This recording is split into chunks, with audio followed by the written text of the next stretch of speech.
Calcutta, 21 aprile 1914. Ho ritrovata la mia India questa mattina a Kalighat. Strade pittoresche tutte alberi, botteghe e capanne dal tetto di paglia e di fango, templi e idoli, gente di tutte le condizioni. Ero in un mondo prettamente indiano e non la vista di un solo europeo è venuta a turbare la scena. Ho visto fare le abluzioni, usciti dall'acqua, nella quale si immergevano fino sopra il capo, si ungevano il corpo, si pettinavano e si facevano i segni settari. E poi con la loro lucida olla in mano ritornavano. Sono rimasto un po' deluso, perché avevo un concetto molto più artistico di questa bella cerimonia indù. Ho visitato Mandor questa mattina. La posizione dell'antica capitale è magnifica e le rovine interessantissime, ancorché non forse tanto numerose quanto io mi immaginavo. Io scrutavo con l'occhio ogni sasso, ogni stipite infranto, ogni avanzo di muro, in cerca di una iscrizione sfuggita ai visitatori. Scrutavo ogni cespuglio, in cerca di una tabula di rame o di qualche resto della vita spenta. Il sole saliva, sempre più abbagliante, sempre più caldo. È il giorno del Naga Panchami Mela e Mandor comincia a rigurgitare di popolo. Tutta Jodhpur si riversa qui. È una vera fiumana variopinta. Tutti sono nelle loro vesti migliori. È una scena magnifica. Jodhpur, 18 agosto 1914. Chiudo gli occhi e raccolgo i miei pensieri, i miei ricordi degli ultimi 3 giorni. Vengono a prendermi per condurmi dal maestro. Sotto il colonnato frontale la folla attende in piedi, rivolta verso di me. Noto subito la figura bianca di un monaco, il petto mezzo nudo, il mento sbarbato. Egli mi saluta cordialmente e mi invita ad entrare. Un altro monaco si alza. Lo riconosco, è lui, Vijaya Dharma Suri. Non ho parole per salutarlo. L'emozione è troppo intensa. Mentre egli parla con eloquente semplicità, io lo guardo e lo guardo. Guardo quei nobili lineamenti, quel viso aperto e simpatico. Egli si volta verso di me ogni qual tratto e io leggo fino in fondo ai suoi occhi, sereni, intelligenti.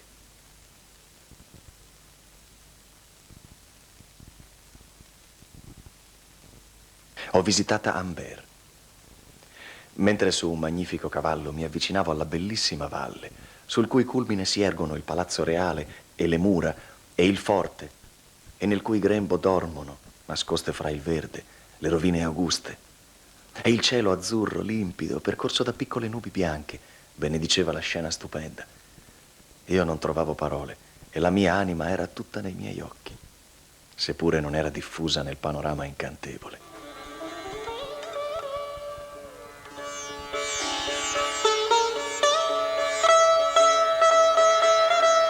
Alla sera siedo come il solito nel giardino dell'albergo, a chiacchierare con Pandit Ramakarna.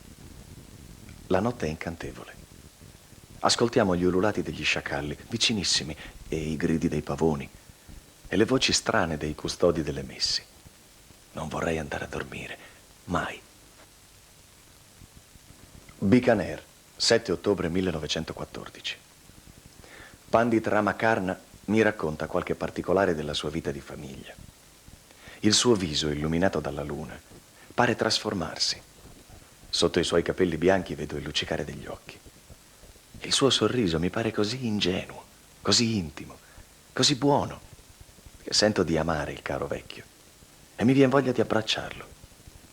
Mi pare di leggere tutto ciò che passa nell'anima sua, le sue speranze, i suoi timori, i suoi sogni e le sue illusioni. Oh, le sue illusioni. Il pensiero che i suoi sogni possano non avverarsi e che egli non viva tanto da vedere i giorni migliori mi rattrista e mi stringe a lui di più e di più. E mi sento ancora spinto ad abbracciarlo e mi trattiene solo il timore di sembrare pazzo. Ma perché non posso io renderlo felice? Sono ritornato ieri sera dopo 4 giorni di peregrinazioni nei dintorni di Palodi. È questa una città a circa 70 miglia a occidente di Jodhpur. Il terzo giorno lo consacrai al pellegrinaggio a Kolu, il villaggio di Pabuji, un piccolissimo villaggio di povere capanne nel deserto più brullo che io abbia mai visto. L'unico decoro è il santuario di Pabu, che sorge a mezzo miglio dal villaggio, vicino al pozzo, che la tradizione vuole sia stato scavato dall'eroe e presso il quale si dice l'eroe sia caduto sotto le spade dei traditori. Il santuario è dentro un recinto quadrangolare e consiste di 2 templi gemelli. Dentro varie immagini lapidee dell'eroe a cavallo, con la spada alzata, e dei suoi vassalli con l'arco teso. Dei suoi discendenti ho preso una fotografia e sono Rajputi bellissimi, dignitosi e rispettabili pur nella loro rustica povertà. Jodhpur, 2 settembre 1915. Il Consiglio di Reggenza dello Stato di Jodhpur ha rifiutato ogni contribuzione e ogni aiuto a me nel mio compito di pubblicare i poemi eroici del Marwar e di compilare una storia della stirpe reale dei Rathor. Fu per me una bruttissima sorpresa quando Sir Elliot Colvin mi comunicò che tutti i suoi sforzi non avevano approdato a nulla. L'opposizione sciocca, irragionevole, era cominciata da un pezzo, ma c'era sempre un filo di speranza. E a che cosa mi giova questo bel soggiorno, questo palazzo marmoreo, questo sole divino che inonda come una pioggia d'oro le stanze vuote?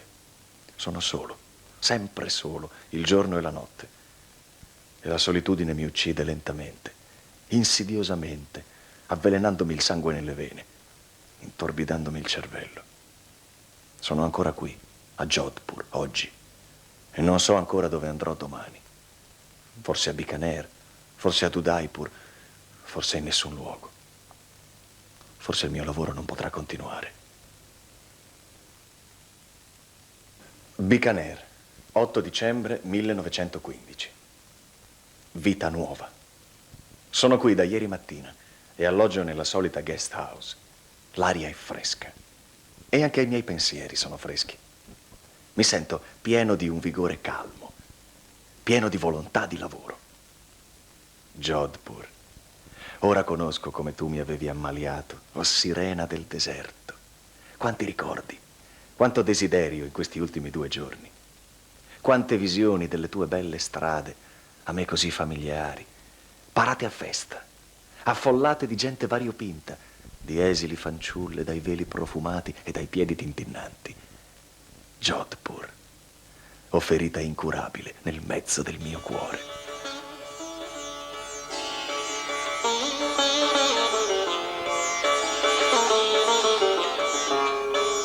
Bikaner, 20 marzo 1916. Oggi è l'ultimo giorno della Holi. Alle finestre sono le belle donne tutte adorne, guardanti. Ho quelle bellissime finestre di pietra intagliata, alcune così piccole che la guardante può sporgere solo il capo ed il petto. I piccoli pertugi di una felicità immensa.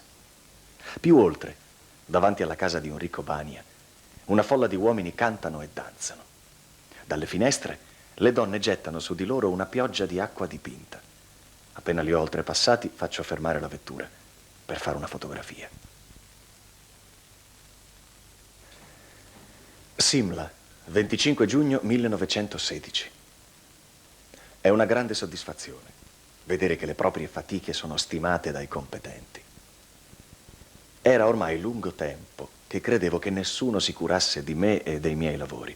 Invece ieri Sir John Marshall mi disse che mi conosceva da un pezzo e credeva che un giorno avrebbe potuto impiegarmi nel suo Archaeological Survey of India. Non l'avevo mai visto prima. È giovane e affabile, quanto non avrei mai pensato. Bikaner, 13 agosto 1916. Dovrei essere felice, perché da qualche tempo la ruota della fortuna sembra essersi rivolta di nuovo in mio favore.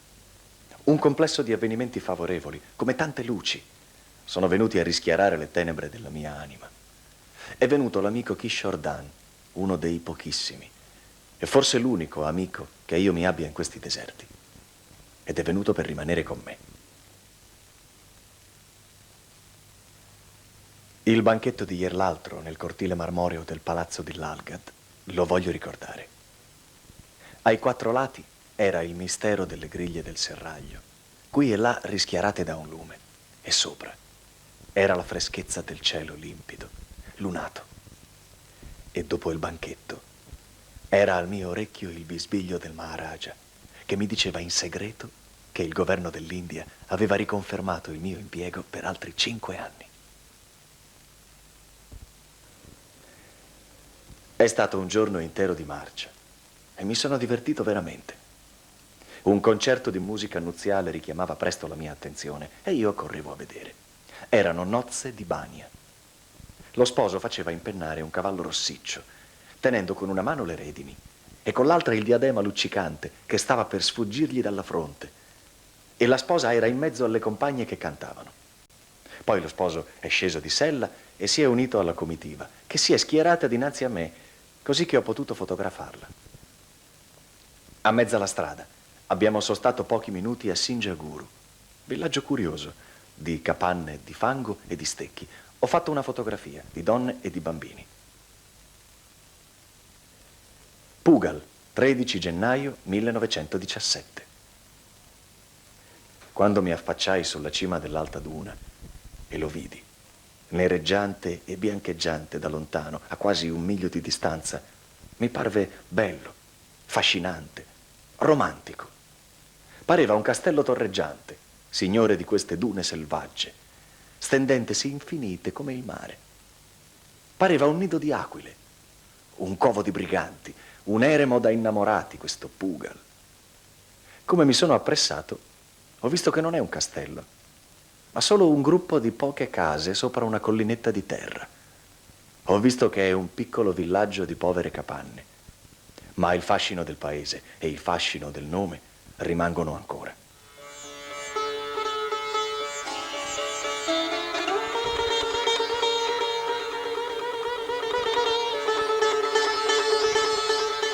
Appena sono stato fuori del villaggio, nell'accecante bagliore della distesa argillosa, e ho sentita tutta la vampa del sole intorno al mio capo, mi sono accorto dell'errore che avevo commesso. Avevo fatto forse 1 miglio quando mi sono veduto venire incontro un cammelliere. Come si è appressato, gli ho chiesto quanto fosse lontana Calibanga. Mi ha risposto: è poco lontana. Non tirava un fiato di vento e l'arsura era insopportabile. Quanta strada ancora. Non me ne sapevo rendere conto. Forse ero ancora lontano, molto lontano. Avrei potuto resistere. Sentivo che il sole e la paura e la sete terribile mi facevano impazzire. Sentivo che lottavo con la morte. Che follia essermi messo in viaggio a quell'ora e in quelle condizioni, digiuno, assetato, solo, nel deserto più terribile che ci sia al mondo. Se fossi morto, che fine pietosa, dopo tante speranze. Ma no, il mio angelo custode mi salvava un'altra volta e quella via Crucis aveva un termine, dinanzi alla piccola tenda bianca, dove i miei uomini mi attendevano.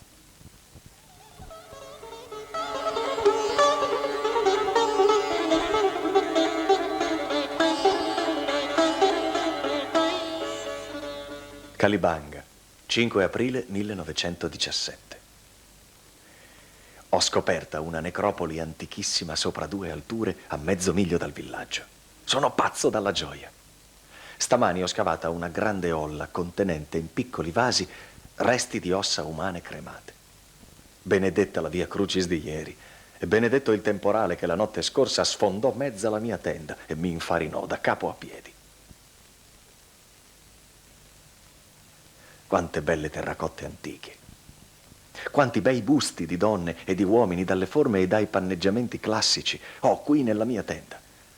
Ho portato oggi da Baropala tutto questo tesoro.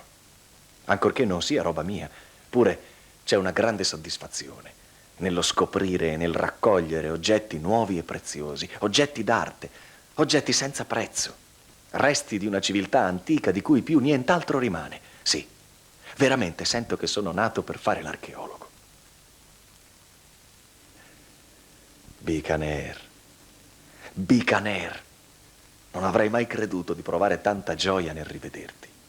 Non avrei mai creduto di trovare il tuo cielo così limpido, la tua aria così deliziosa e così pura, il tuo stesso deserto così pittoresco. Ti amo, Bikaner, per la tua solitudine, per il tuo silenzio, per la tua pace. Poi il mio Bangla, silenzioso e solitario, luminoso e gaio come un palazzo di cristallo nel cielo. Ho la dolcezza di questa pace.